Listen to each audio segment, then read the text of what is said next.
nous allons démarrer avec les nouveautés de ce nouveau cycle de financement. Comme je l'ai déjà dit, je vais utiliser la version anglaise, mais vous pouvez suivre ces diapositives en français parce que nous allons suivre tous le même ordre.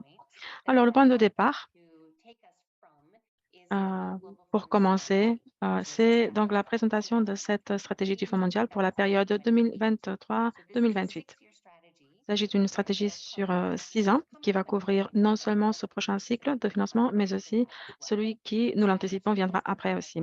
La stratégie a été développée dans une approche vraiment très inclusive, un processus de partenariat, parce que la stratégie du Fonds mondial n'est pas seulement écrite pour le Fonds mondial, mais elle reflète le désir de ce partenariat pour développer la vision avec laquelle nous souhaitons faire une différence sur les 6 prochaines années.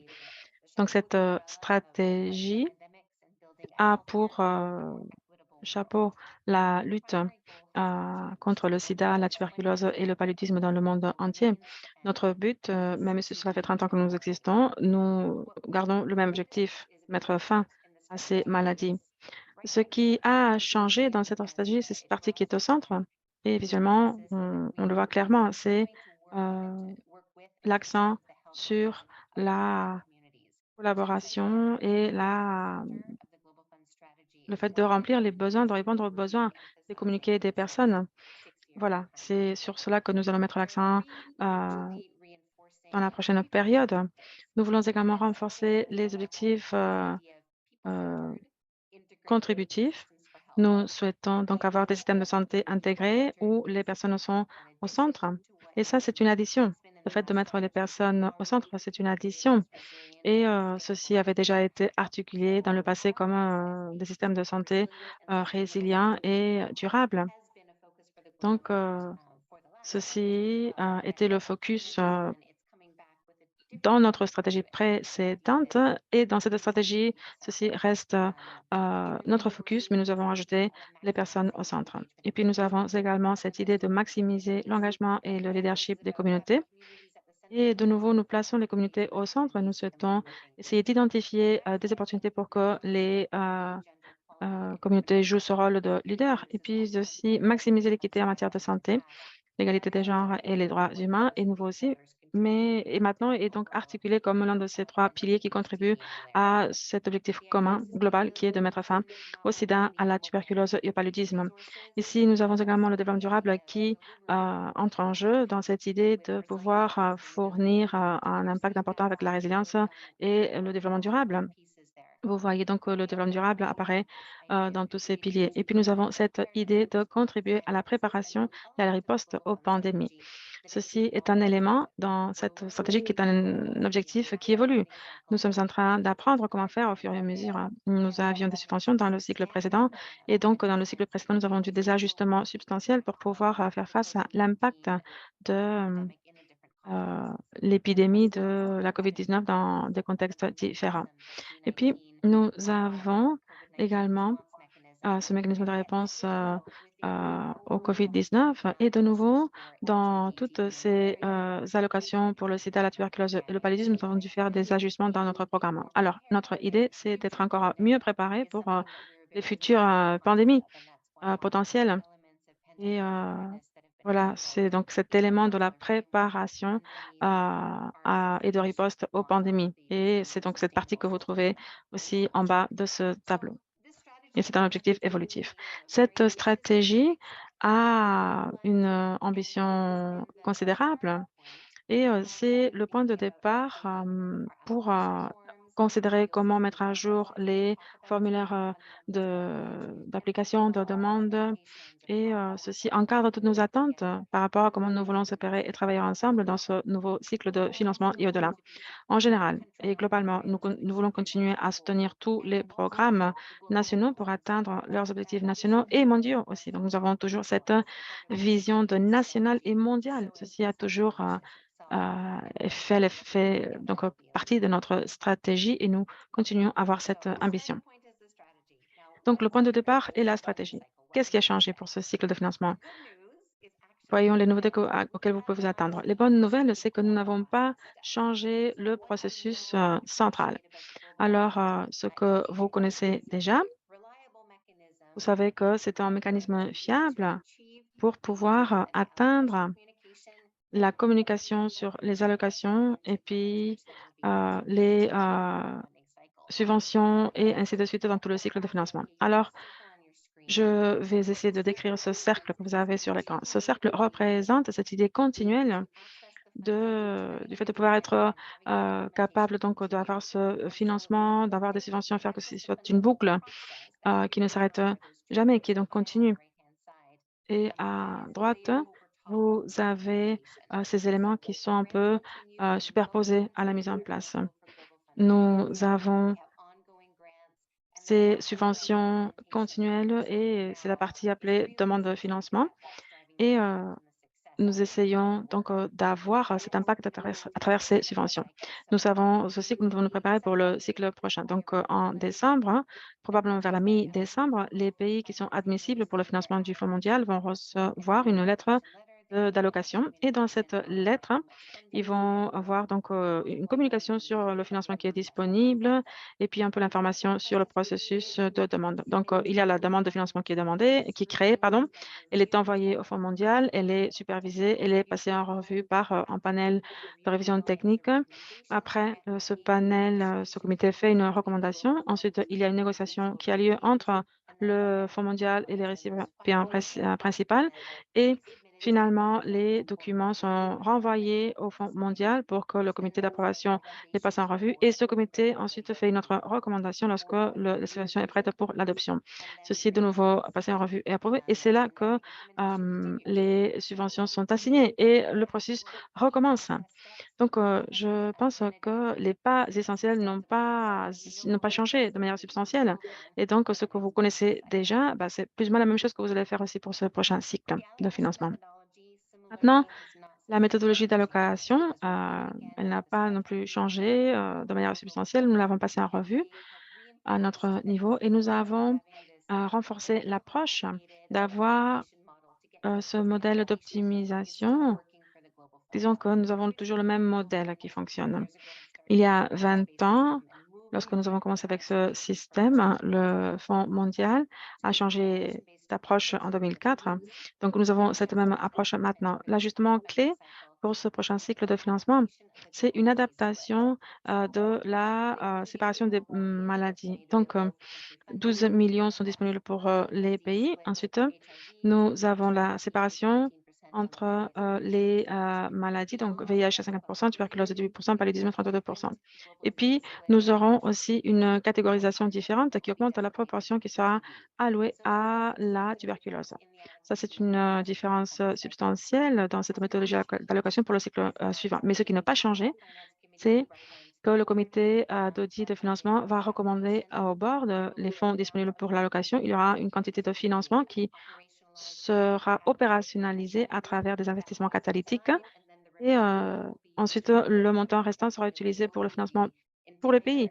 Et ensuite, on va suivre toute la méthodologie d'allocation afin de pouvoir arriver à cette phase d'allocation finale. Et c'est ce qui est communiqué sur la lettre que vous allez recevoir en décembre. Les investissements catalytiques n'ont pas changé de manière substantielle par rapport aux modalités. Nous continuons à avoir trois modalités pour les investissements catalytiques, les fonds de contrepartie, les fonds catalytiques multi-pays et les initiatives stratégiques. Les fonds de contrepartie seront communiqués aux pays qui ont été sélectionnés dans cette cohorte dans la lettre envoyée en décembre. Donc, on va communiquer le montant et les actions. Ensuite, les fonds catalytiques multi-pays. C'est un processus compétitif en principe. Il sera opérationnalisé un petit peu différemment. Certains des domaines de priorité ont été maintenus, mais pas tous. Et donc, ceci va être articulé un peu différemment. On va opérationnaliser ceci vers la fin de cette année et début 2023. Les initiatives stratégiques, c'est des approches gérées centralement qui ne peuvent pas être gérées à travers les subventions pays. Alors, en ce moment, nous sommes en train d'analyser la représentation géographique pour chacun des domaines de priorité et nous allons également communiquer ceci dans la lettre d'allocation si votre pays a été admis. Par rapport au fonds de contrepartie, ils sont demandés ensemble avec le fonds de l'allocation et ils sont intégrés dans les subventions pays. Et donc, l'idée de ces fonds de contrepartie, c'est qu'ils sont conçus pour favoriser l'utilisation des allocations par le pays et d'utiliser ceci dans des domaines euh, identifiés comme étant prioritaires. Les domaines prioritaires des fonds de contrepartie ont été identifiés pour ce prochain cycle, mais le montant n'a pas encore été identifié, ni les cohortes de pays qui pourront demander ce type de financement. Alors, ces informations sont en cours d'évaluation, mais vous allez les trouver dans la lettre d'allocation. Ici, vous avez les 9 domaines prioritaires pour ces fonds de contrepartie qui seront disponibles. Alors, maintenant, parlons du développement de la demande de financement. Je vais souligner ce qui reste inchangé et les nouveautés. Alors, qu'est-ce qui ne va pas changer? Le Fonds mondial a toujours deux conditions d'admissibilité pour notre mécanisme de coordination au pays. Ces deux critères n'ont pas changé, ils sont évalués au début du processus. Le premier critère d'admissibilité concerne la transparence et l'inclusion dans le processus de demande. Et le deuxième critère concerne le processus de sélection transparent pour les récipients principaux. Ceci est de la responsabilité du mécanisme du CCM du pays. Et donc, il y a des membres dans chaque pays, dans ce CCM, qui appartiennent à trois secteurs, le gouvernemental, les partenaires multilatéraux et bilatéraux, et ensuite le secteur non public. Et donc, ici, on inclut les populations clés, les personnes qui vivent avec les maladies, la société civile, la, le secteur civil, etc. Ce groupe, disons, les membres de CCM incluent ces différents secteurs, mais les attentes au niveau du dialogue au niveau du pays pour la demande de financement, c'est qu'il y ait en place un dialogue pour développer ce processus de demande. Et ce dialogue doit aller au-delà des membres du CCM. Et en fait, il doit concerner toutes les parties prenantes qui, comme cela, pourront participer de manière significative à ces décisions d'établissement des priorités pour voir où les fonds du Fonds mondial seront le mieux utilisés. Alors, les dialogues au niveau du pays, dans cette étape de demande des fonds, est un processus très intéressant, très dynamique, hein, qui doit être coordonné par le CCM et porté par le CCM. Et donc, le résultat de ce processus du dialogue deviendra aussi la demande de financement en soi. Mais le dialogue en soi a beaucoup de valeur ajoutée parce que c'est là que toutes les parties prenantes pourront discuter de tous ces éléments et ceci va faire la différence également par rapport aux priorités. Un résultat de ce dialogue au niveau du pays qui doit être discuté et résolu avant de pouvoir développer et présenter la demande de financement, c'est la division des programmes, l'organisation des programmes ou la répartition par programme. Nous avons vu tout à l'heure, hein, quand on a parlé de la méthodologie, nous avons vu qu'il y a une répartition de maladies et qui est spécifiée dans la lettre et le Fonds mondial a donc une répartition euh, par maladie. Alors, ceci n'a pas changé et le CCM a la possibilité de réviser ce montant et considérer si on peut, enfin, si la discussion est basée sur les faits, sur les preuves, ils pourront considérer si les fonds qui sont disponibles dans cette allocation va faire une grande différence ou pas. Donc, le CCM a la possibilité de confirmer la répartition par programme ou ajuster les montants dans les différentes composantes de maladie ou SRPS. Et pour ce faire, il y aura un formulaire de confirmation qui doit être rempli. Ils vont confirmer cette répartition ou ils vont proposer un changement dans cette répartition et dans la justification, ils pourront expliquer et justifier pourquoi ils souhaitent changer cette répartition. Ce qui est nouveau dans ce cycle, c'est que nous allons également demander dans ce formulaire que les CCM documentent et les investissements potentiels ou prévus pour chacune des composantes. Et la raison pour cela est la suivante. Nous avons identifié dans notre stratégie l'un de ces piliers que vous avez vu sous les trois maladies. Nous avons identifié, nous avons vu l'importance de ces systèmes de santé qui ont les personnes au centre. Disons que ces systèmes de santé doivent soutenir l'impact des 3 maladies et ce sont un investissement essentiel et vous avez vu dans la méthodologie d'évaluation que dans notre, répartition globale, nous n'avons pas une répartition pour les systèmes de santé. Ceci doit être un choix et donc tout le financement qui est disponible eh ben, il y a une partie qui est allouée à ces systèmes de santé. Alors, les CCM doivent avoir cette discussion et vous devez vous assurer que les experts appropriés sont dans la salle et il faut, comme résultat, bien comprendre les priorités et les écarts dans vos systèmes de santé qui devront être donc améliorés, sur lesquels vous devrez investir pour atteindre l'impact que nous voulons voir au niveau des 3 maladies. Alors, cette conversation est essentielle et ceci, doit donc se produire, dans ce cadre par rapport à où allouer l'argent et même si le système confirme qu'il souhaite, utiliser la répartition par programme, communiqué, eh bien, nous aimerions que vous indiquiez également, heu, dans chaque montant, donc ce montant pour le VIH, ce montant pour la tuberculose et ce montant pour le paludisme, combien vous allez, dépenser dans les systèmes de santé communautaires. Voilà, on va vous en dire, davantage dans la formation que nous allons faire, quand nous parlons du dialogue au niveau du pays. Alors, lorsque cette décision a déjà été prise par rapport à la répartition par, programme, il faut développer la demande de financement. La demande de financement est essentiellement l'opportunité pour le mécanisme de coordination du pays de présenter l'histoire. Et l'histoire, c'est cher Fonds mondial.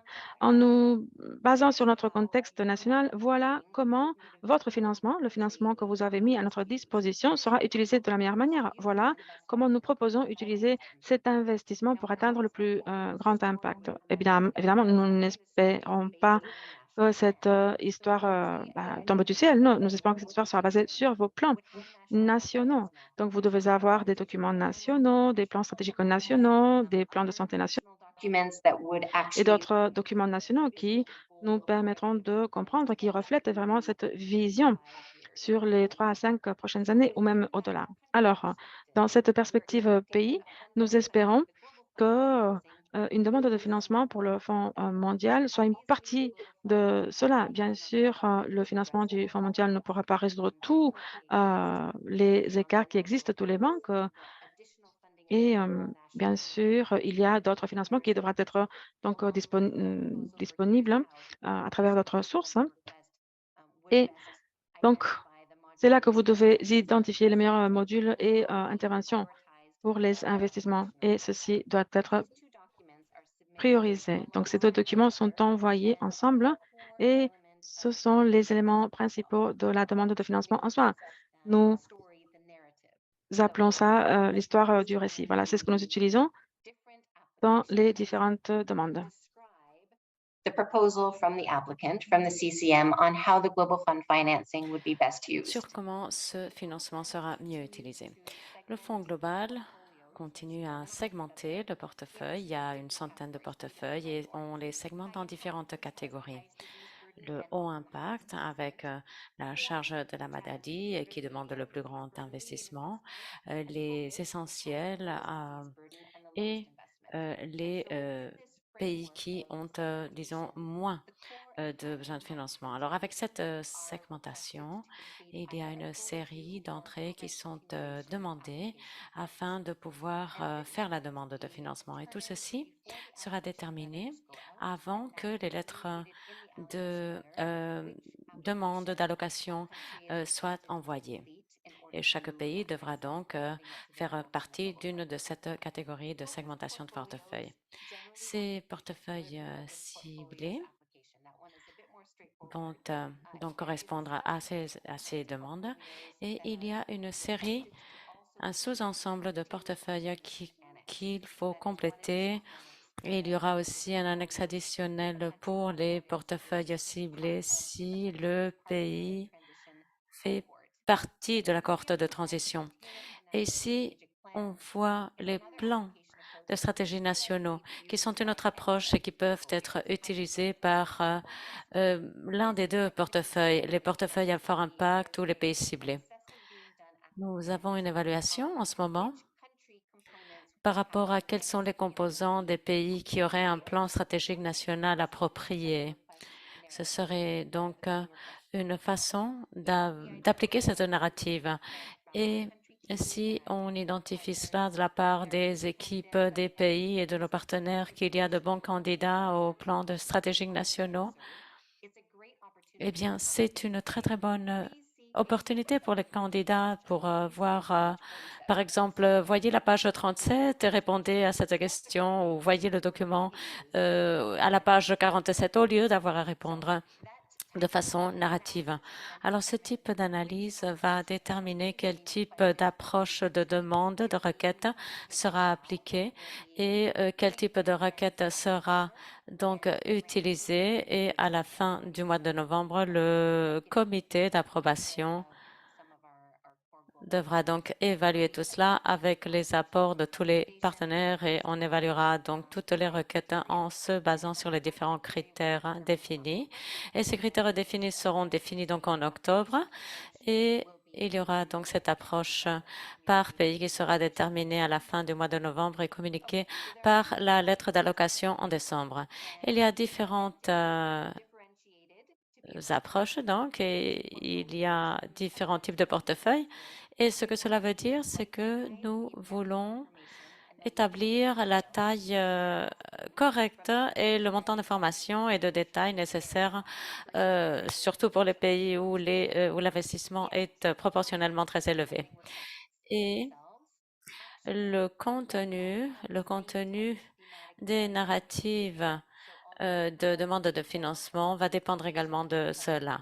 C'est-à-dire, il y a un niveau de détail et d'informations qui sont différents, mais cependant, nous demandons encore quel est le contexte du pays et en se basant sur cela, comment vous voulez utiliser de la meilleure façon la subvention ou le financement fourni par le Fonds mondial et dites-nous quel sera l'impact maximal sur les zones stratégiques. Dites-nous également ce que vous pensez et comment arriver au succès quant à la mise en œuvre de programmes pérennes et la planification de la transition, racontez-nous également quels sont les ajustements de mise en œuvre et comment vous allez aborder les risques. Et puis ensuite, toute la demande de financement devra être également portée de façon transversale par l'égalité, les droits humains, le genre, par l'optimisation des ressources, par les possibilités d'intégration, afin de pouvoir construire un potentiel et pour arriver à un plus grand impact. C'est-à-dire que ce contenu est utilisé dans toutes les demandes de financement, mais comme je l'ai dit, c'est à différents niveaux d'information qui sera demandé et différents niveaux de détails suivant la demande et l'approche par demande. Là, je vais vous montrer en fait un dossier qui illustre tous les annexes qui sont nécessaires par rapport à cette narrative. Voici ce que l'on attend comme dossier de candidature pour 2023-2025 et il y a certains aspects qui sont nouveaux et je vais les souligner, d'autres qui sont déjà connus, c'est-à-dire que vous ne devez pas apprendre cela par cœur depuis le début. La nouveauté, en fait, c'est la narrative. La narrative, c'est-à-dire la partie narrative de la demande de financement. C'est ici en haut à gauche. Voici le point de départ. Voici ce qui décrit tout ce dossier de candidature. Mais pour arriver à cela, eh bien, c'est justement toute l'analyse et toutes les données qu'il faut développer à l'avance.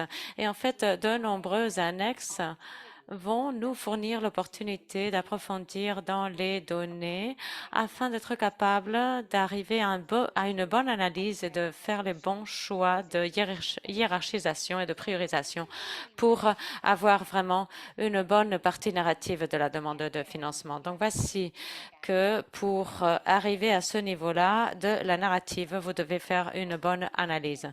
Ensuite, nous avons ici donc les tableaux de paysage de financement, c'est-à-dire qui va financer quoi et quelles sont les lacunes et les priorités dans votre contexte, dans votre paysage.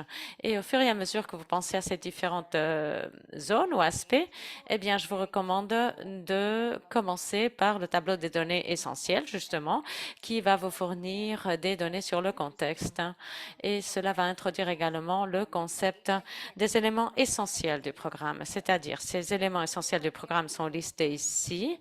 par rapport au VIH et ainsi de suite. Et tout ceci fait partie du cycle d'identification de toutes les orientations normatives et quels sont les sous-ensembles pour chacune des 3 maladies où l'on veut demander aux candidats s'ils sont vraiment sur la bonne voie ou en dehors de la bonne voie. C'est-à-dire que ce sous-ensemble a été intégré ici et ceci est nouveau, mais c'est très utile vraiment pour que les candidats y jettent un coup d'œil dès le début quand il s'agit de penser ce que je sais par rapport à mon programme et ce que je dois aborder pour la prochaine période de financement. Donc voici certains des documents centraux qu'il faut obtenir dès le début afin d'avoir une bonne image du contexte et afin de savoir quel sera, disons, le contenu de cette narrative. Et je suis sûre que vous connaissez, en fait, par rapport au budget, par rapport au cadre de performance, le type de module et intervention que l'on demande, en fait. C'est-à-dire, qu'est-ce que l'on veut faire, quelles sont les cibles, le calendrier pour y parvenir. Et ensuite, le budget détaillé. Le budget détaillé qui nous dit combien tout cela va coûter et combien j'ai l'intention d'investir afin d'arriver, de parvenir à toutes ces interventions et modules qui sont documentés dans le cadre de performance. Donc, ces 2 documents marchent coude à coude et en fait, ils établissent également la base pour la subvention de notre demande de financement. Maintenant, je vais sauter vers la prochaine diapositive afin de vous parler des annexes parce qu'il y a des nouveautés. Et là, je pense que c'est important par rapport à ce nouveau cycle de financement. Alors, ce qui est en haut de la liste, c'est l'idée d'incorporer quelque chose qui a déjà été tenté, en fait, avec le mécanisme de demande pour la COVID, de riposte pour la COVID. Donc, cela a déjà été, disons, mis en œuvre auparavant, mais maintenant, nous espérons que pour tous les candidats, le comité de coordination va donner son support à différents groupes communautaires afin d'établir les priorités de financement des communautés de la société civile. Et en fait, nous avons vu d'après l'expérience de la COVID, c'est qu'il y a certains candidats qui ont fait la demande, la requête d'une centaine de ces priorités. D'autres, ils ont établi 4 priorités. Et en fait, nous avons tenté d'établir une marge ou une moyenne et on a établi que 20 priorités. Eh bien, ce serait quelque chose de bon. Ces 20 priorités top vont bénéficier les groupes communautaires et la société civile pour faire donc cette conversation, pour pouvoir discuter, pour pouvoir voir où se trouvent les priorités, quelles sont les priorités que l'on va proposer au comité de coordination. Et c'est vraiment une bonne façon également de documenter ce qui va faire partie de la priorisation et de la demande de financement. Et puis, en fait, ça va permettre de servir en tant que liste. Ce sera comme une checklist pour le secrétariat, c'est-à-dire on verra bien les 20 priorités de la part de la société civile et on verra également quelles sont les priorités qui sont mises en œuvre et qui font l'objet de l'attention. Donc voilà, cette annexe, c'est une nouveauté, ça a été amélioré pour ce nouveau cycle et nous sommes quand même assez intéressés à voir les bienfaits de cette annexe. Tout d'abord, donc, c'est adressé donc à la société civile et puis on va pouvoir établir donc ces priorités. Et pour le secrétariat et pour les groupes communautaires, ce sera également très utile aussi au niveau de la documentation. Ensuite, nous parlons de cette partie narrative de dialogue au niveau du pays. Et ceci est une nouvelle étape parce que par le passé, nous n'avions pas cela dans ce dernier cycle, mais nous avons introduit maintenant une nouvelle façon de voir comment le CCM, comment le mécanisme de coordination peut voir tout cela. Alors, comme vous l'avez vu dans la stratégie, l'idée de placer la communauté au centre C'est l'une des idées qui traverse tout le cycle de financement. Le point de départ, c'est la requête de financement. Nous, on veut entendre ici, dans cette partie narrative du dialogue du pays, comment les différentes parties prenantes ont été invitées et comment elles participent aux discussions par rapport à la priorisation des demandes de financement. C'est-à-dire qu'on ne demande pas au mécanisme de coordination de soumettre toute la documentation pour nous dire qu'ils remplissent le critère d'admissibilité numéro 1. On ne va pas leur demander de nous envoyer tous les emails ou tous les appels téléphoniques ou tous les échanges. Le mécanisme va conserver ce type d'informations et on va demander un certain niveau d'évidence, mais on va surtout demander à tous les mécanismes de coordination de décrire ce qui s'est passé. Et par rapport aux lacunes et priorités relatives au SRPS, eh bien, ceci est nouveau également. Et on va donc demander ces annexes pour pouvoir déterminer les différents modules et interventions qui sont proposés par le mécanisme de coordination. Alors, on voit que voilà, ces annexes font partie de la stratégie et on veut vraiment arriver à un bon niveau de conversation avec le mécanisme de coordination, avec tous les experts, avec tous les sous-ensembles, tous disons, les services qui sont au-dessous, afin de pouvoir assurer le meilleur impact par rapport à nos programmes, en nous assurant que ce financement est fort et solide. C'est-à-dire que quand on verra les lacunes et les priorités relatives au système de santé, eh bien, nous espérons que cette annexe va nous permettre, cela va nous aider à améliorer la situation par rapport aux 3 maladies. Alors, je vous ai déjà parlé également des tableaux d'éléments ou de données essentielles qui incluent le VIH et la tuberculose. On voit également qu'il y a différents annexes qui seront demandés dans le cas où ils seront disponibles. Par exemple, les évaluations des risques d'exploitation, d'atteinte et de harcèlement sexuel.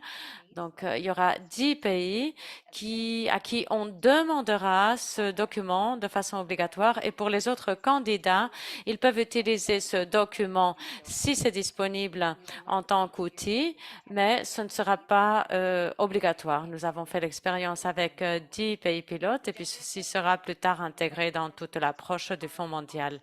L'évaluation des questions de genre, c'est également optionnel et on va vous demander de joindre cette pièce de façon donc optionnelle. Et il y a certains pays qui ont éludé, qui se sont absents de joindre ce type de rapport, mais on demandera que si ceci est disponible, que les pays candidats veuillent bien joindre ce type de rapport d'évaluation des questions de genre.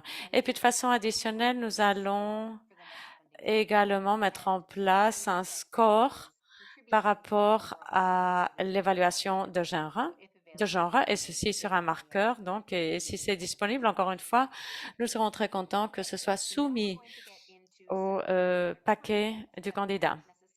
Et puis maintenant, on va parcourir d'autres concepts qui ne sont pas nécessairement des annexes, mais c'est des thèmes desquels vous entendrez parler. Et j'ai déjà parlé de certains de ces nouveaux éléments, par exemple les points essentiels du programme. Les points essentiels du programme, c'est des normes donc essentielles de l'OMS avec des éléments pour faire la couverture du programme et qui seraient donc applicables à tous les pays. Les points essentiels du programme ne portent pas seulement sur le niveau global, c'est également des points au niveau national. Et les pays doivent nous dire s'ils sont sur la bonne voie pour arriver à ces points essentiels ou s'ils ne sont pas sur la bonne voie. Et puis par rapport au portefeuille, nous demandons dans la narrative de nous fournir une idée sur comment chaque pays va pouvoir remplir ces points essentiels du programme et va se retrouver sur la bonne voie. Ensuite, il y a le marqueur de l'égalité de genre et comme je viens de dire, c'est un critère pour établir une ligne de base et pour enregistrer comment le Fonds mondial avance dans le domaine de l'égalité de genre. C'est vraiment un score qui est désormais utilisé par différentes organisations internationales et nous avons adapté ce score par rapport au Fonds mondial et par rapport aux subventions les plus pertinentes. Mais c'est vrai que nous introduisons ce concept pour la première fois dans ce cycle. Et puis, je vous ai également parlé de l'évaluation des risques pour éviter l'exploitation, les atteintes et harcèlement sexuel. Tout ceci, enfin, il y a déjà des pays pilotes et puis pour l'instant, c'est optionnel pour d'autres pays. Nous voyons également d'autres stratégies, par exemple le système pour la santé intégrée centré sur la personne. C'est un concept qui s'est intégré dans la façon que nous avons de concevoir les systèmes de santé. Et là, en fait, il s'agit d'introduire une perspective de l'utilisateur et donner du support à l'égalité de genre et à la livraison aux prestations de services au niveau particulier. Et désormais, en fait, nous allons nous intéresser de plus en plus à tout cela. Ensuite, PP, eh bien, cela correspond à la préparation aux pandémies. Ce n'est pas la même chose que la riposte aux pandémies. En fait, la préparation aux pandémies, c'est un concept qui relève de nombreuses synergies par rapport à la résilience et à la résistance dans les cycles précédents.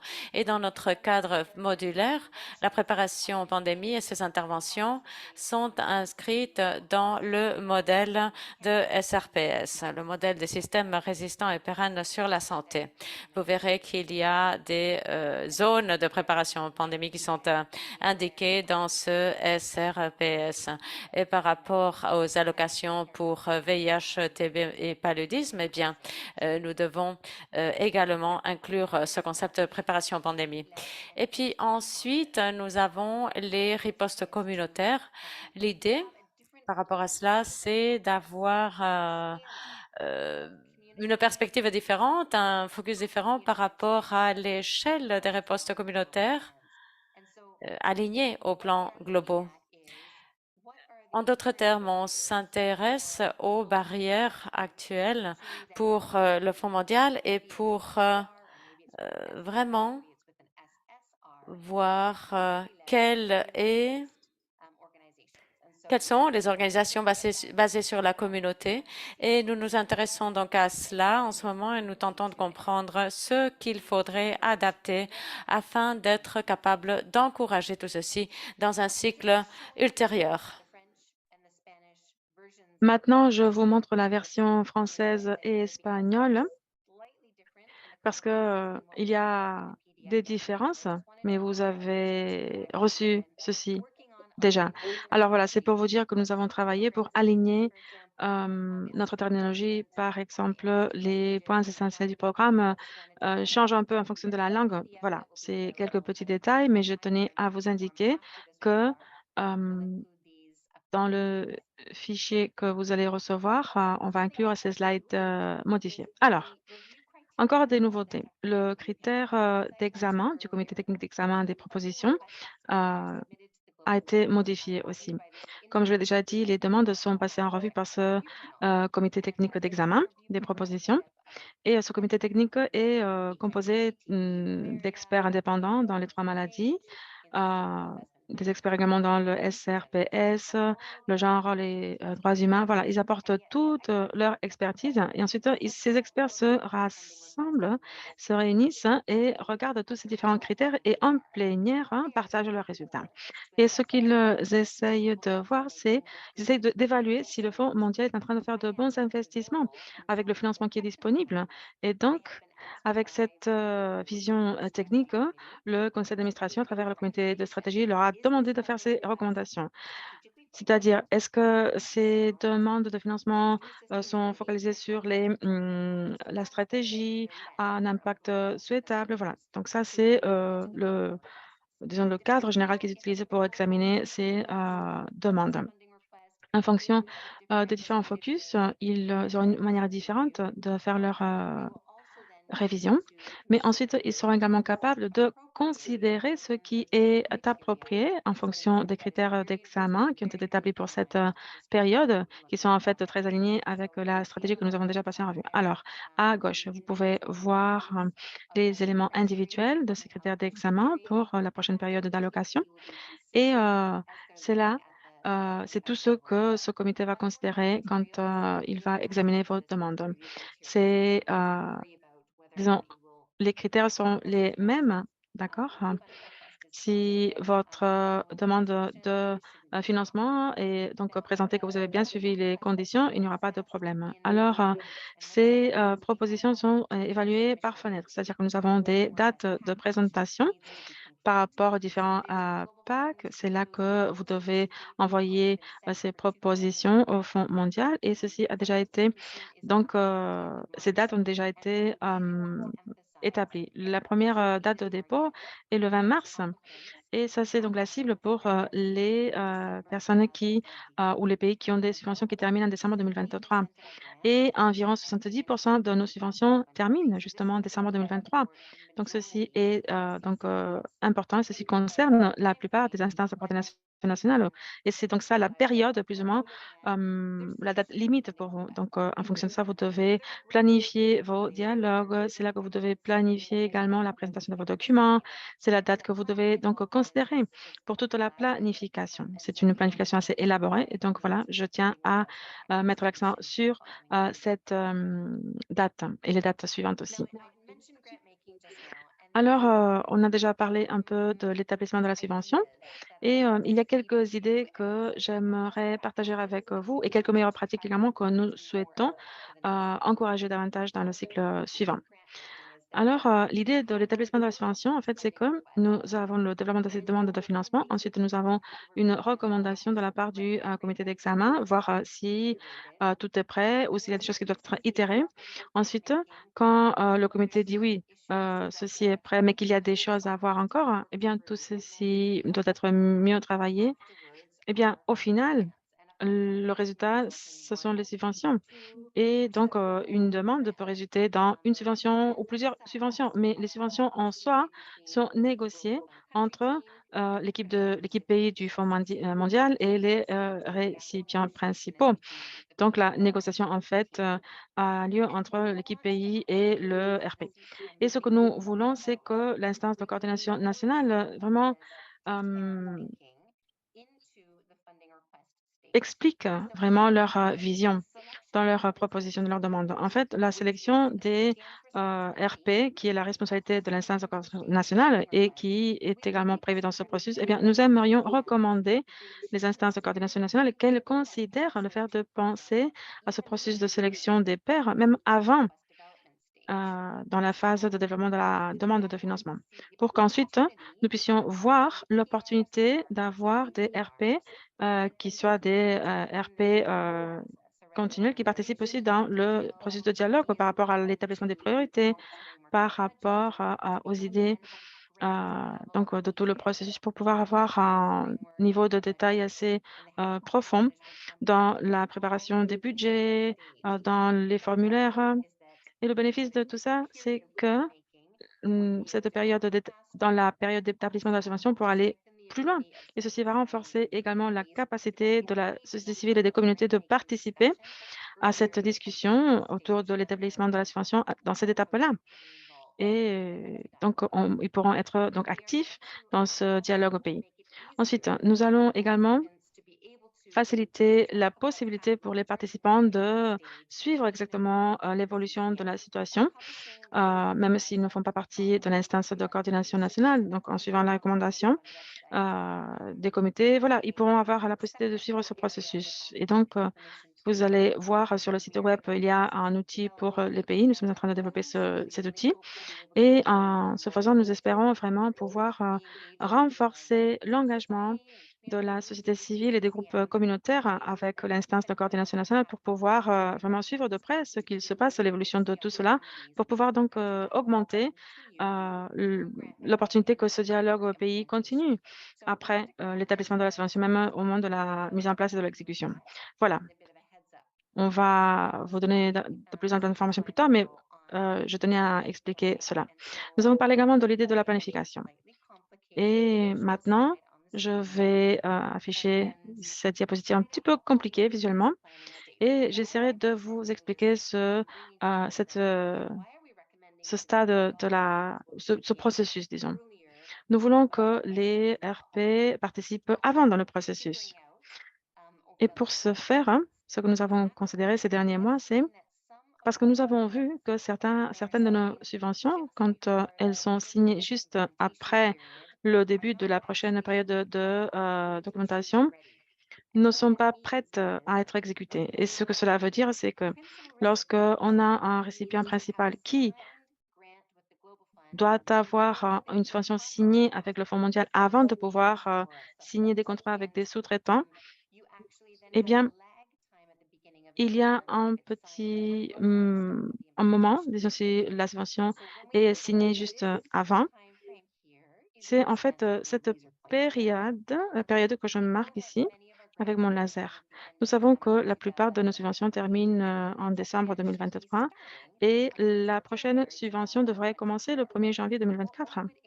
Alors, ce que nous encourageons, ce que nous vous encourageons pour la planification, c'est de compter ici 2 mois plus ou moins pour signer la subvention, peut-être 2 mois avant le début de la prochaine période de mise en place. Alors, cette période ici pourrait être utilisée pour améliorer la préparation à la mise en place, à l'exécution, pour que les subventions puissent avoir l'impact depuis le jour numéro 1, le premier jour.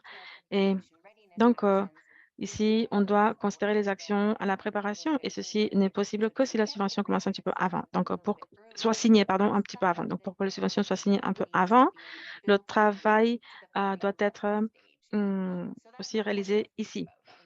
Donc, pensez-y. Pensez à comment vous pouvez anticiper une partie du travail, comment vous pouvez l'anticiper. Et une des manières de le faire, c'est peut-être penser à la sélection des RP avant, dans la phase de développement de la demande de financement. Voilà, j'ai presque fini ma présentation. On va tout de suite passer à la session questions-réponses. Mais avant cela, je vais partager avec vous les ressources qui sont déjà disponibles à vous. Par rapport à ce qui est déjà disponible sur le site web du Fonds mondial, nous avons les formulaires, les annexes et les instructions. Les instructions sont vraiment importantes. Je ne l'ai pas souligné avant, mais les formulaires sont ne sont pas simples. Et dans les instructions, vous allez trouver beaucoup d'informations contextuelles, beaucoup d'informations dont vous aurez besoin pour remplir les formulaires de demande des subventions, des financements. Donc voilà, regardez ces instructions. Ensuite, vous avez le manuel du cadre modulaire qui souligne également sur quoi le Fonds mondial souhaite investir, les modules, les interventions, et tout ceci est décrit pour les 4 composantes, le sida, la tuberculose, le paludisme et le SRPS. Et la préparation aux pandémies et donc fait partie du SRPS. Ensuite, vous allez également trouver ce manuel en 3 langues. Les autres documents, comme par exemple les directives relatives aux critères d'admissibilité, les notes d'information de base sur le VIH, la tuberculose, le paludisme et le SRPS. Ces notes-là seront mises à jour de manière appropriée. Ensuite, nous avons également des notes d'information technique et des notes d'orientation. Et il y en aura d'autres qui vont s'ajouter à celles qui sont déjà disponibles. Peut-être vous êtes intéressé également au rapport d'observation du comité technique d'examen des propositions. Ceci a déjà été publié en ligne. Et si vous souhaitez comprendre l'approche du comité technique d'examen des propositions, et vous allez comprendre également quels sont les domaines que vous devez renforcer peut-être. Alors, entre octobre et décembre, ce que vous aurez disponible, c'est le manuel du candidat qui est une ressource vraiment précieuse et c'est l'une des ressources qui est le plus téléchargée de notre site. C'est un travail en cours. Nous avons préparé l'avant-projet de manuel, mais nous y travaillons toujours. Donc, il sera disponible entre octobre et décembre. Nous sommes en train également de travailler avec le comité d'examen technique pour le modèle de demande de financement. Et le but, l'intention, c'est d'utiliser, en utilisant l'exemple d'un pays, fournir un échantillon, disons, pour que les différents pays voit, par exemple, quand on pose une question, elle peut être répondue de manière complète ou plus spécifique, hein. Ça, c'est quelque chose de nouveau pour nous. Pour vous, nous espérons que ce sera utile. Ensuite, il y aura d'autres notes d'informations techniques qui seront disponibles à vous. Et puis, au début de 2023, nous allons commencer le suivi des demandes de financement sur notre site web et nous allons introduire également cet outil d'information sur les pays que j'ai déjà mentionné.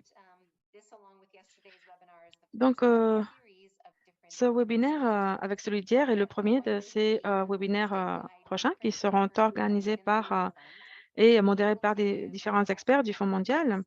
Et nous allons partager ceci avec nos partenaires et nous allons vous informer sur comment vous préparer de la meilleure manière possible et ce à quoi vous pouvez vous attendre. Alors, la prochaine séance sera donc un dialogue au niveau de programme et là, nous allons rentrer dans les détails de la répartition par programme. Donc, vous allez voir quelles sont les attentes concernant le dialogue au niveau du pays. Vous allez comprendre le rôle des communautés, de la société civile, comment mieux établir les priorités. Voilà, tous ces éléments feront partie de ce prochain webinaire le 25 octobre. Ensuite, nous allons commencer une série de webinaires sur les demandes de financement en soi, donc les formulaires, les annexes. On va vous expliquer comment les compléter et nous allons faire ceci dans 3 séances différentes.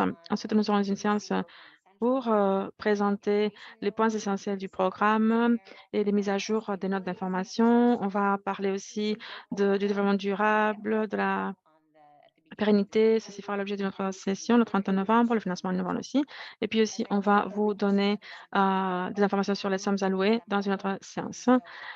Donc, les fonds de contrepartie, le 13 décembre, on va prendre une pause de fin d'année et on va revenir en janvier. Mais en attendant, nous sommes en train de créer des formations en ligne, des cours en ligne.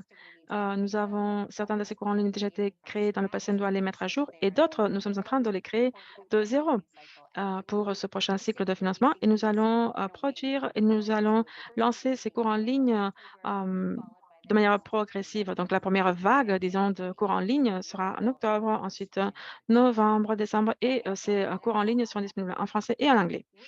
Alors, ma dernière diapositive. Je vais utiliser mon laser de nouveau. Nous nous trouvons ici. Nous sommes exactement ici. Nous avons déjà préparé les instructions et les documents types.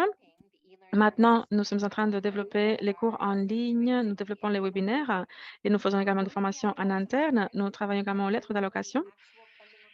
Et puis là, le dépôt de la demande de financement n'est pas si loin. Le premier, c'est mars, mai et août. Ensuite, les activités d'établissement de la subvention sont à côté, enfin, ils ne vont pas tarder à arriver. Et donc, en début 2023, nous aurons déjà ce type d'activité parce que nous espérons pouvoir lancer certaines des subventions au début 2024. Voilà donc où nous en sommes. J'espère que j'ai pu répondre à certaines de vos questions dans la présentation et je suis sûre que mes collègues ont pu déjà commencer à répondre à certaines de vos questions dans le chat. Mais maintenant, nous allons, bon, moi, déjà, je vais m'arrêter de parler et nous aurons l'opportunité de prendre certaines de vos questions et j'essaierai d'y répondre de la meilleure manière possible. David, voulez-vous démarrer la session de questions-réponses? Oui, absolument. Merci.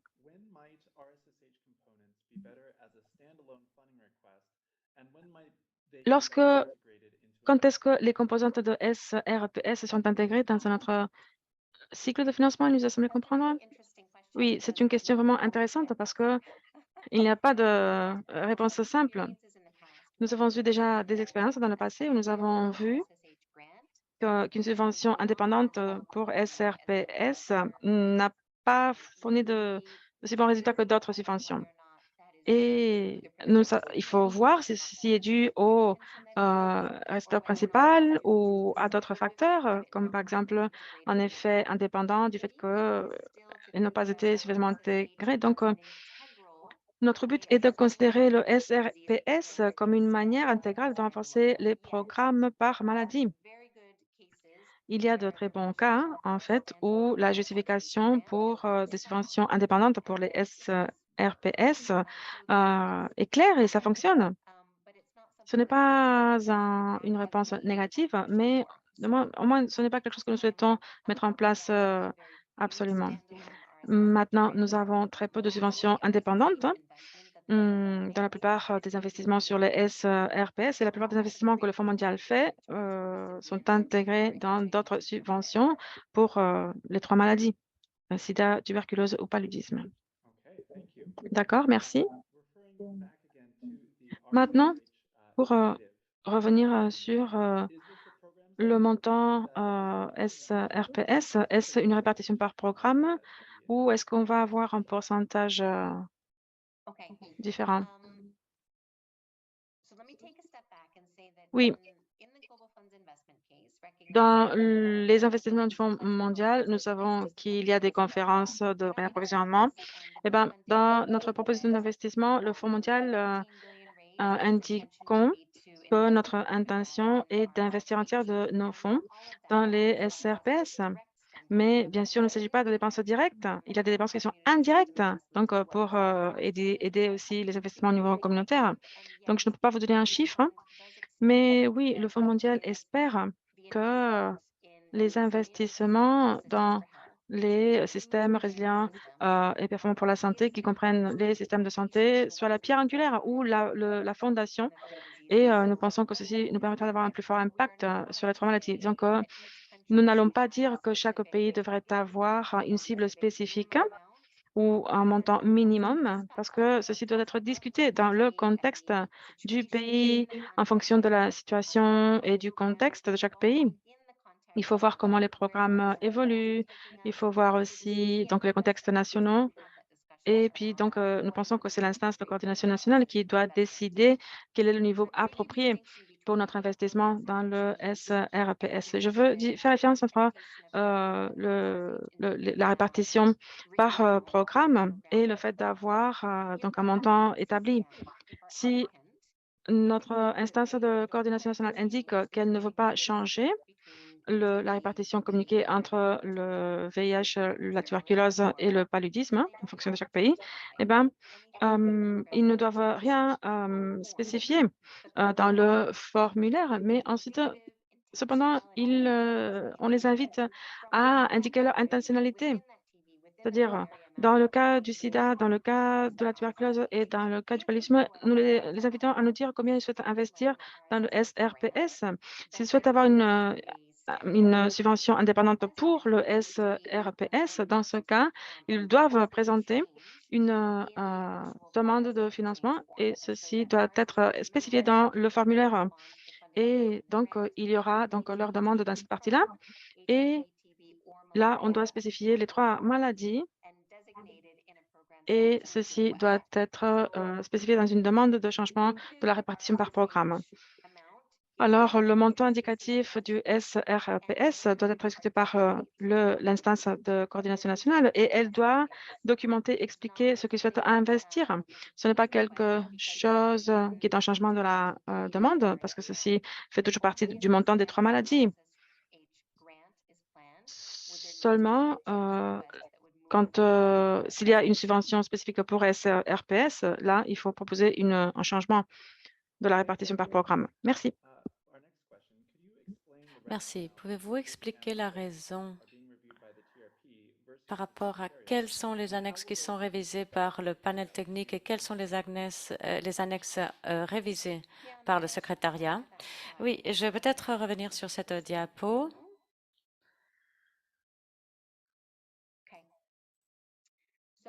Très bien.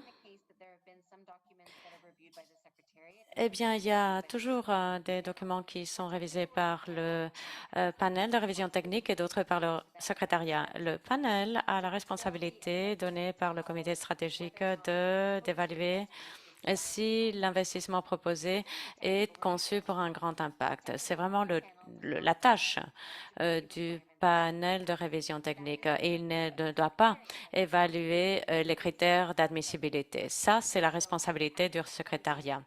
Par conséquent, l'équipe d'accès au financement va évaluer la narrative du pays, la déclaration de compliance du mécanisme de coordination et va vérifier que toutes les procédures ont été suivies afin de pouvoir évaluer les critères d'admissibilité pour le mécanisme de coordination.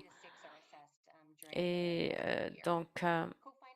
voici l'évaluation des annexes. Et la documentation sur le cofinancement est également basée sur une politique, mais ce n'est pas non plus la responsabilité du panel de révision technique d'évaluer si un pays correspond ou non et conforme ou non à ce cofinancement. Et si s'il remplit les critères de cofinancement. Et puis par rapport à l'évaluation sur le harcèlement sexuel, l'exploitation et les atteintes, ça, eh bien, c'est un point qui va avancer d'accord avec cette attente de la part du bureau de changer de perspective, d'avoir cette perspective transversale par rapport à la programmation. Et en fait, il y aura donc le panel qui va réviser ces 10 pays pilotes, mais voilà, ce sera tout. Et puis ensuite, les priorités de financement de la société civile et des communautés, eh bien, ceci devrait faire partie du mécanisme de coordination et là, ce sera inclus comme faisant partie de tout le paquet de soumission, mais ce n'est pas une demande différente, c'est-à-dire qu'on veut s'assurer que le panel de révision voit cette demande de financement. Et par conséquent, ce n'est pas approprié que le panel regarde ça. Ce sera donc observé par le secrétariat afin de pouvoir suivre le cycle de la subvention et évaluer et ensuite demander de l'attention sur si les priorités de financement par rapport à la société civile qui étaient inclus dans la demande de financement sont finalement accordées dans la subvention finale. Donc, ceci ferait l'objet ou ferait partie des responsabilités du secrétariat. Merci.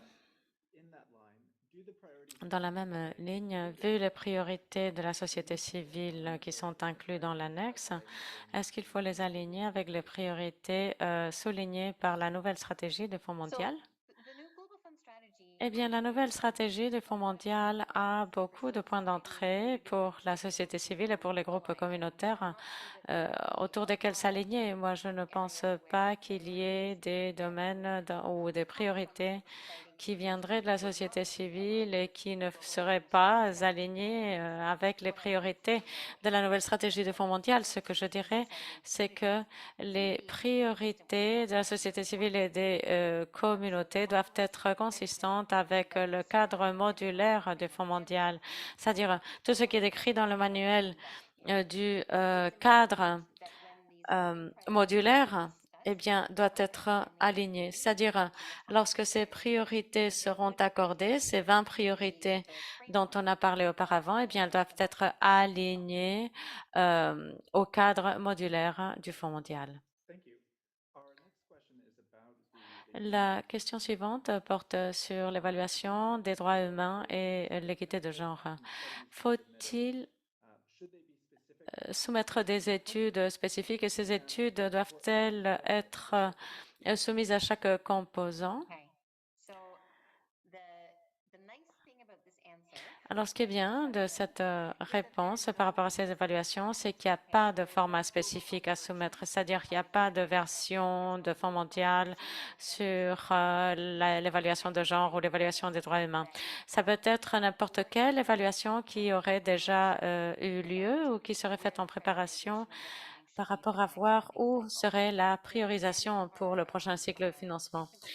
Il y a beaucoup de nos partenaires techniques qui ont pu apporter de l'assistance technique pour compléter ce type d'évaluation sur les droits humains et sur le genre.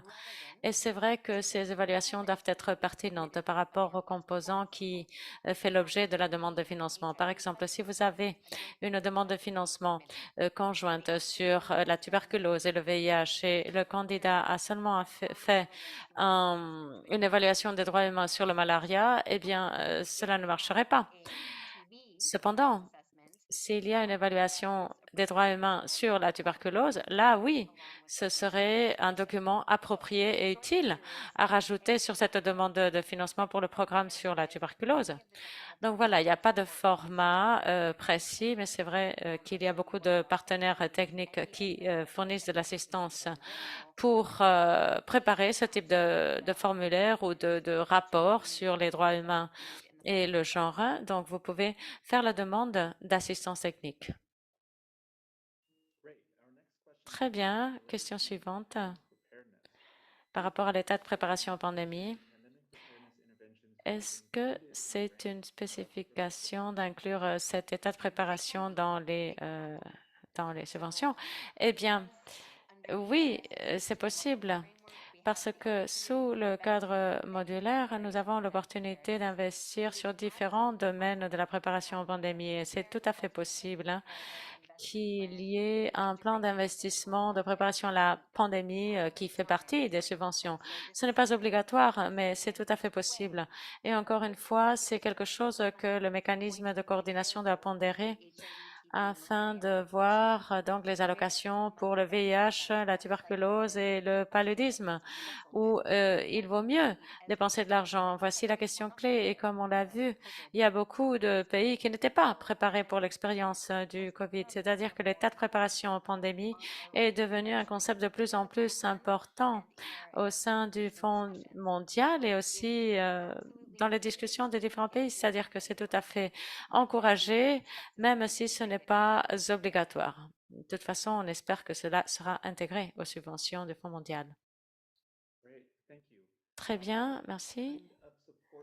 Quel type de support et de ressources seraient disponibles pour ces pays intéressés dans les bénéfices additionnels d'une sélection précoce? Pouvez-vous répéter la question? Quel type de soutien et de ressources seraient disponibles pour ceux qui... Nous n'avons pas entendu la fin de la question. Le mécanisme de coordination est toujours responsable de sélectionner le récipiendaire principal. Ensuite, ceci requiert que le mécanisme de coordination va sélectionner donc ce récipiendaire. Et ce n'est pas différent de ce qu'on a fait sur le passé. Nous ne cherchons pas de soutien ou de ressources additionnelles. C'est ce mécanisme qui doit sélectionner. Mais on encourage que la sélection du récipiendaire principal soit déjà établie de façon précoce, de façon que le récipiendaire puisse faire partie des discussions et puisse être invité par rapport aux discussions sur tous les détails. Ce qui va rendre finalement cette demande de financement et cette candidature beaucoup plus détaillée, c'est-à-dire elle sera plus riche en contenu et ceci va donc accélérer le processus. C'est pas que l'on va obtenir davantage de ressources ou de soutien, c'est plutôt une question d'inviter d'autres types d'experts afin de parler des discussions du budget et des formulaires à remplir et ainsi de suite, dans un stade précoce du processus. Dans les modules d'état de préparation à la pandémie, faut-il inclure des interventions liées au changement climatique? Eh bien, il y a la possibilité d'intégrer ces interventions liées au changement climatique dans la requête de financement et ceci est encouragé. Et c'est également inclus dans une certaine partie des instructions. En fait, ça doit être pris en considération, c'est-à-dire que le mécanisme doit démontrer le type d'adaptation auquel ils ont pensé afin d'accommoder le fait d'être préparé pour un environnement qui sera le résultat du changement climatique et qui sera donc amené à réduire cet impact du changement climatique. Je ne me souviens pas également dans quel module ou intervention ceci sera incorporé, mais c'est là, c'est-à-dire que d'après ma connaissance, ceci figure dans certains éléments de la narrative, en fait, de la demande de financement.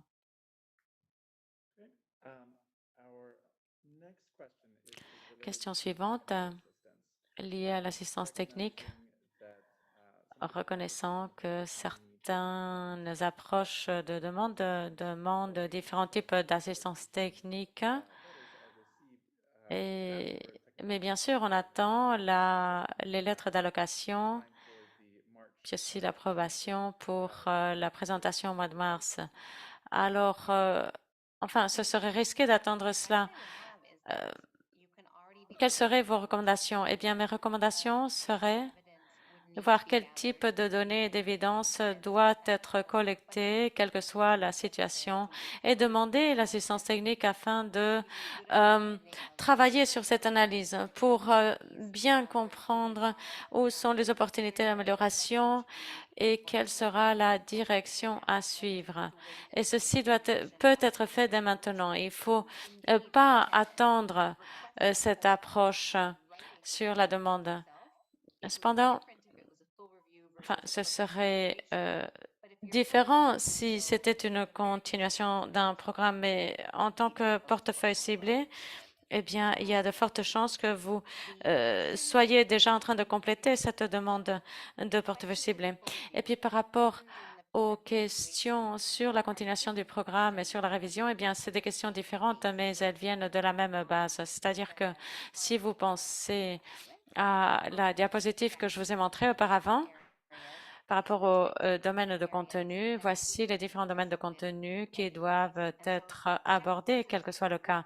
C'est-à-dire que l'assistance technique pour travailler sur ces contenus sera valable encore. C'est-à-dire que par rapport à la priorisation, par exemple, vous devez vous demander qu'est-ce qui a changé dans le contexte du pays pour justifier la priorisation de la demande de financement. Et ce travail peut être fait d'emblée et c'est indépendant de la demande de financement elle-même. Parce que si votre conclusion, c'est que le programme marche bien et qu'il est sur la bonne voie pour répondre aux demandes nationales, eh bien, probablement, même si vous avez une demande de financement et une révision, eh bien, vous allez continuer votre cas. Et le fait de suivre cette approche pour avoir une justification basée sur l'évidence, tout ceci peut être fait de façon précoce. Très bien, merci. Maintenant, je vais demander à l'audience s'il y a encore des questions qui n'auraient pas été répondues jusque-là. Je pense qu'il y a encore une nouvelle question et je tiens à vous rappeler que cette session est enregistrée et il y a donc des enregistrements en anglais, français, espagnol qui seront donc publiés la semaine prochaine sur notre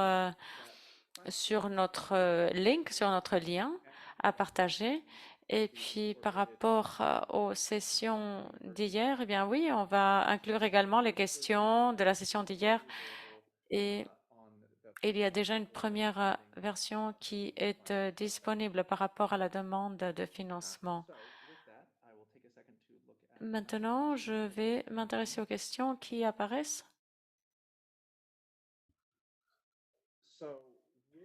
Alors, quelles interventions qui ont été financées comme partie de mécanisme de riposte à la COVID feraient partie du SRPS? Oui, en fait, je pense que la réponse à cette question la trouvera dans les guidelines du budget qui ne sont pas encore prêtes parce qu'il y a une partie du financement pour le COVID c'était justement pour la riposte au COVID-19 et ceci n'a pas été intégré dans le cadre modulaire du Fonds mondial pour le prochain cycle. C'est-à-dire que la riposte à la COVID, c'est quelque chose d'assez unique, hein, et là, nous n'avons pas de financement continu. Enfin, ce financement continu pour la COVID va continuer jusqu'en 2023 et on n'a pas prévu que ça aille au-delà. Cependant, il y a certains domaines dans le mécanisme de riposte de la COVID-19 qui sont rattachés au programme du soutien communautaire et ceci peut être intégré dans les subventions. Et ceci donc ferait partie des modules donc pour l'équité et la santé ou alors pour SRPS ou d'autres domaines. Et tout ceci fait partie du cadre modulaire du Fonds mondial et peut être intégré dans les subventions du Fonds mondial. Moi, je m'aventure à penser qu'on verra une continuation du mécanisme de riposte à la COVID et que ceci va arriver à son point final naturel. Mais c'est vrai qu'il faudra également aborder cet état de préparation aux pandémies et ceci fera partie du Fonds mondial et ça fera partie également de notre focus. C'est-à-dire que je pense que ce sera très, très important à l'avenir d'intégrer tout cela dans le Fonds mondial. Bien. Et maintenant, pour clore, et pour les personnes qui se sont joints à nous aujourd'hui et qui ne font pas partie, qui ne sont pas récipiendaires ou sous-récipiendaires du programme financé par le Fonds mondial, eh bien, quelles seraient les étapes à suivre pour ces participants-là afin d'être considérés comme des, des, des participants opérationnels. Alors oui, ceci a été mentionné. Là, le point de contact, en fait, que nous avons, c'est le mécanisme de coordination du pays. C'est-à-dire que les points de contact de ces mécanismes sont disponibles sur notre site web. Et peut-être que nos collègues du secrétariat peuvent nous dire où se trouvent ces points de contact des mécanismes de coordination par pays. Et l'idée, en fait, c'est de donner l'autonomie et le pouvoir aux mécanismes de coordination pour mieux sélectionner les récipiendaires. Et en fait, il y a des critères opérationnels, enfin, je ne sais pas si c'est vraiment le terme, mais en tout cas, il y a des critères afin de bien sélectionner les figures les plus pertinentes par rapport à cet aspect opérationnel et à la bonne sélection. Et il y a toute une série de procédures internes afin de documenter que ces participants auraient suivi le processus de la façon adéquate. Et il y a également donc cette idée du bénéfice d'un nouveau récipiendaire qui devrait être en contact donc avec le mécanisme de coordination du pays et faire une évaluation. Et ce serait donc des contribuants pour le cycle à venir. Mais enfin, ce n'est pas une question dans laquelle le Fonds mondial interfère. Ça dépend vraiment du mécanisme de coordination du pays. Bien, merci. Il y a des questions qui ont apparu par rapport à la planification pour l'analyse du analyse de gap du SRPS. Alors, quelles seraient les recommandations là, en fait? En fait, c'est quelque chose de nouveau pour nous tous et Nous n'avons pas utilisé cela encore. Nos équipes des pays sont en train d'apprendre. Le partenariat aussi. Et en fait, nous sommes tous très intéressés à travailler avec le mécanisme de coordination des pays afin de savoir comment optimiser cela. On en parlera davantage au cours des prochaines formations et dialogues parce que c'est un outil très, très utile afin de commencer les conversations avant de prendre les décisions sur les programmes. Il faut voir donc les tableaux du paysage, les tableaux programmatiques, et puis pour faire l'analyse des des lacunes et des forces. Et tout ceci nous fait voir vraiment où devrait aller la priorisation et où sera le plus grand impact pour le prochain cycle. C'est vraiment des outils très, très utiles et très, très intéressants, mais nous sommes en train d'apprendre en ce moment et j'espère que nous aurons des experts au cours des prochaines formations afin de nous parler de cela et de nous donner des pistes sur quel est le meilleur moment pour se lancer dans ceci. Nous aurons plus de détails dans les prochaines sessions, mais maintenant je vais vous donner quelques détails sur les prochains webinaires. La réponse sur quand l'utiliser, nous allons en parler dans le webinaire sur le dialogue au pays. Nous allons regarder l'outil, nous allons voir comment le remplir et ceci fera partie ensuite de la continuation du programme. Voilà, nous allons passer en revue toutes ces approches. Ce sont les webinaires qui auront lieu fin octobre, début novembre. C'est là où nous allons couvrir donc la formation sur l'utilisation de l'outil. Est-ce que l'instance de coordination nationale peut désigner de nouveau le récipiendaire principal sans passer par le processus de sélection de transparence? Non, la transparence est obligatoire. Disons que pour que le CCM renomme le même récipiendaire, cependant, est plus simple, mais il faut le faire. Si, par exemple, le récipiendaire principal a une bonne performance, il est facile pour le CCM de justifier pourquoi ils ne vont pas de nouveau ouvrir tout un appel à candidature, tout le processus pour accepter de nouvelles candidatures. Ils peuvent ne pas faire ça si le récipiendaire principal a une très bonne performance. Mais l'instance de coordination nationale doit quand même suivre leur démarche interne. Donc, faire la motion, les votes, documenter les résultats, les inclure dans le procès verbal. Donc, le système doit suivre tout le processus. Mais il ne faut pas que ce soit un processus ouvert à moins que le récipiendaire principal n'ait pas une bonne performance. Nous avons environ 80% de nos RP qui continuent depuis le cycle de financement précédent. Donc, nous avons une grande proportion de RP qui continuent d'un cycle à l'autre. Et la justification, c'est justement leur bonne performance. Mais si le RP n'a pas une bonne performance, dans ce cas, l'instance de coordination nationale doit donc ouvrir tout cet appel à la candidature et là, il doit évaluer davantage de candidatures. Et dans ce cas, c'est un processus long et difficile. Et donc, si le CCM a identifié un récipiendaire principal fort, il peut le garder pour le cycle suivant. Mais bien sûr, ceci dépend de chaque contexte et la discussion doit être donc traitée dans chaque cas, au cas par cas. Mais la transparence derrière ça, c'est que il faut que ceci doit être traité dans une réunion du CCM. Il faut également être documenté dans les procès-verbaux. Donc, c'est transparent, même s'il n'y a pas un appel aux candidatures ouvert en général.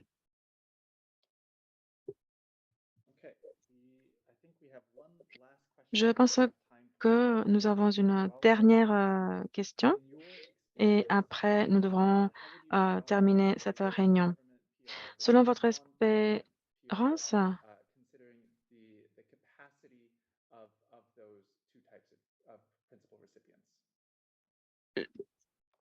le fait que le ministère soit RP, c'est-il avéré plus efficace que les organisations de la société civile au vu de la lourdeur administrative des ministères? Eh bien, moi, j'ai de l'expérience pour ce qui est de l'accès au financement. Donc, je ne peux pas vous répondre à cette question. Cependant, je vais dire deux éléments. Je, je dirais que le Fonds mondial apprécie bien sûr l'idée que les récipiendaires principaux gouvernementaux et non gouvernementaux apportent des attributs différents et le potentiel aussi donc de renforcer le résultat, l'impact final du programme. Donc, les différents récipiendaires apportent des valeurs différentes. Je dirais cependant aussi que le Fonds mondial est très intéressé à trouver des opportunités pour rationaliser les arrangements d'exécution et augmenter tout le financement des fonds de fonctionnement. Et donc, le Fonds mondial souhaite étudier des options lorsque, par exemple, s'il y a moins de financement, qu'il y a un seul récipiendaire, peut-être pour des raisons de durabilité. euh, Ceci a du sens, le fait que le gouvernement continue ce programme. Bien sûr, pour cela, il faut qu'il y ait des parties qui soient capables et démontrer les bénéfices du programme. Il y a beaucoup de considérations dans cette pondération générale pour voir si un récipiendaire principal, il vaut mieux qu'il soit gouvernemental ou non gouvernemental. Mais voilà, je vous propose de poser cette question à un membre de l'équipe de gestion des subventions plutôt qu'à moi. D'accord, merci, c'est tout. Merci. Merci beaucoup à vous tous, à toutes les personnes qui sont restées jusqu'à la fin. Merci. J'apprécie votre attention et votre engagement actif, votre participation, vos questions. Merci pour votre intérêt sur notre travail au Fonds mondial et j'espère vous revoir dans les webinaires prochains, dans les prochaines semaines et mois. Merci.